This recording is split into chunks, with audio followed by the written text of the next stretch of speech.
ఎంతో పవిత్రమైన కార్తీక మాసంలో తప్పనిసరిగా చేయవలసిన కార్యక్రమాల్లో నదీ స్నానం చాలా ముఖ్యమైనటువంటిది. గతంలో అందరూ ఆ విధంగా చేసేవారు. అయితే మారిన జీవన పరిస్థితులు, అనారోగ్యాల కారణంగా నెల రోజులు స్నానం చేసే పరిస్థితి చాలా మందిలో లేదు. అలాంటి వారి కోసం నెల రోజులు స్నానం చేసిన ఫలితం సిద్ధించే సులభ మార్గాన్ని కార్తీక పురాణం సూచించింది. అదేమిటంటే 3 రోజులు నదీ స్నానం చేయాలి. కార్తీక మాసం ప్రారంభమయ్యే మొదటి రోజున మొదటి స్నానం చేయాలి. ఆ తర్వాత పౌర్ణమి రోజున 2వ స్నానం చేయాలి.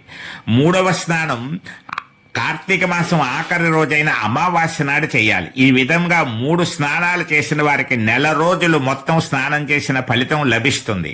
పరసా టీవీ ద్వారా ఇలాంటి అనేక కార్యక్రమాలను కార్తీక మాసం నెల రోజులు అందించడం జరుగుతుంది. కాబట్టి సులభమైన పద్ధతులు తెలుసుకోవడం కోసం సబ్స్క్రైబ్ చేయండి, ప్రోత్సహించండి. కార్తీక పురాణాన్ని పరసా టీవీలో రోజు వినండి.